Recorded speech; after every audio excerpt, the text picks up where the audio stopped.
Merci beaucoup d'être venu. C'est très gentil, ça fait chaud au cœur de vous voir ici cet après-midi.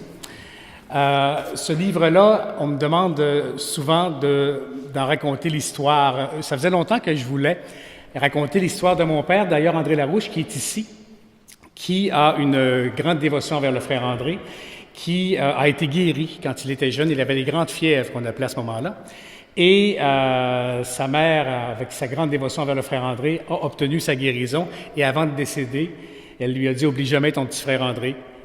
Il l'a jamais vraiment oublié, hein, c'est le cas de le dire, parce que pendant près de 40 ans, il a visité chaque soir les malades au centre hospitalier de la Malbaie de façon bénévole, par l'exemple du don de soi du frère André, bien évidemment. Et grâce au frère André, on a été capable aussi, notre famille, mon père et ma mère, de passer au travers un drame qui est arrivé dans notre famille. C'est que son premier enfant, Brigitte, ma petite sœur, est décédée, elle avait 5 ans, accidentellement. Alors, dans le livre, vous verrez toute l'évolution, toute la présence du frère André qui s'est fait sentir dans ces événements-là à travers toute l'évolution pour vous montrer comment reconnaître les signes, comment le frère André a finalement réussi à mettre un baume vraiment très apaisant sur cette plaie-là. Donc, il y avait l'histoire de mon père. Ensuite, on va à la canonisation du frère André à Rome en 2010. Et est-ce que je parle trop vite? Ça va parce que j'ai l'habitude de parler vite et j'entends l'écho. Alors donc, on va à la canonisation du frère André à Rome en 2010 et là, il m'arrive toutes sortes de péripéties. Je dois couvrir pour Le Soleil, le journal, comme journaliste, mais je ne suis pas inscrit sur aucune liste officielle. C'est-à-dire que pour le Vatican, je n'existe à peu près pas. J'ai ma carte de presse du Vatican, mais pour ce qui est des rencontres officielles avec la délégation canadienne, on ne sait pas que je suis là, on ne sait pas que j'existe. Pourtant, je me retrouve toujours à la bonne place, au bon moment, avec la bonne personne. Alors là, je me suis dit à un certain moment donné, ça se peut pas, c'est pas des hasards, c'est épouvantable ce qui m'arrive. Il y a quelqu'un qui m'aide. Puis le jour même de sa canonisation, le frère André était avec moi pour m'aider à faire mon travail. Alors, de retour ici, je raconte ça. Je parle de mon projet de livre, notamment M. Plourde, que je rencontre par hasard. André Plourde, et je lui dis, j'avais un projet de livre pour mon père, et puis moi, avec ce qui m'est arrivé à Rome et tout ça, il me dit tout bonnement, il dit, moi, j'ai été guéri par le frère André. Je dis, voyons donc. Il dit, oui, dis-moi, il dit, quand j'étais jeune, j'étais aveugle. Ah, et là, je lui parle de mon projet de livre. Il a dit oui, tout de suite. Je parle avec un de mes amis, Maurice Gagnon de l'Apocatière, qui me parle de Louis Rioux, qui est ici. Il me parle de sa mère, Rita Dubé de Saint-Arsène, son père qui a été guéri aussi. Et pour faire une histoire courte, je m'en vais chez ma couturière à l'Oiseau Bleu sur la rue La Fontaine. Je raconte tout ça, moi je suis tout énervé. Et son assistante, Ghislaine, qui tricotait à côté, disait pas un mot, elle m'écoutait. Et elle me dit, moi, si j'ai une famille, c'est grâce au frère André.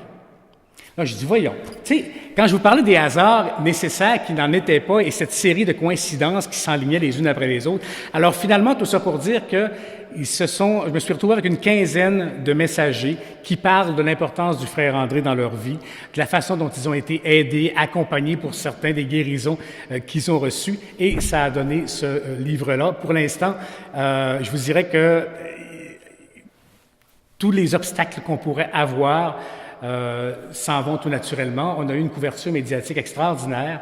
La réponse des gens est magnifique. La semaine dernière, à la Malbaie, au lancement, c'était aussi au-delà de nos espérances de vous voir ici aujourd'hui, de réunir tant de gens pour une cause que l'on dit religieuse, évidemment, même si la trame de fond de ce livre-là, c'est un message d'espoir, c'est déjà un bel exploit. Et je pense qu'on peut s'applaudir, tout le monde ici, hein?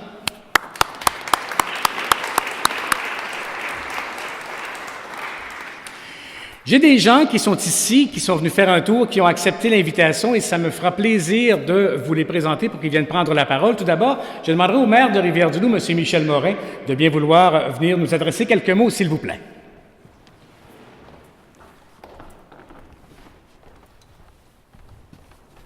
Alors, M. Larouche, Mesdames et Messieurs, ça fait plaisir d'être ici, participer comme maire et comme citoyen. D'abord parce que Marc, c'est quelqu'un qui est remarquable, donc c'est pas pour rien qu'il y a beaucoup de gens et que le déroulement donc se passe bien. Donc c'est d'abord ça que je veux souligner au départ. Ensuite, faire un livre, c'est difficile. J'ai déjà participé, moi, entre autres, avec d'autres personnes dans la rédaction d'un livre, dans un projet de recherche à l'Université du Québec à Rimouski. Et donc, ça demande beaucoup de rigueur, donc de recherche, de validation, de vérification. Et connaissant Marc avec tout son professionnalisme, donc, je veux souligner que ça représente un travail qui est colossal. Et donc, troisièmement, donc ça permet de montrer des histoires des gens d'ici. Donc, je te transmets toutes les félicitations comme maire et comme citoyen. Merci, M. Larouche. Merci beaucoup. Merci.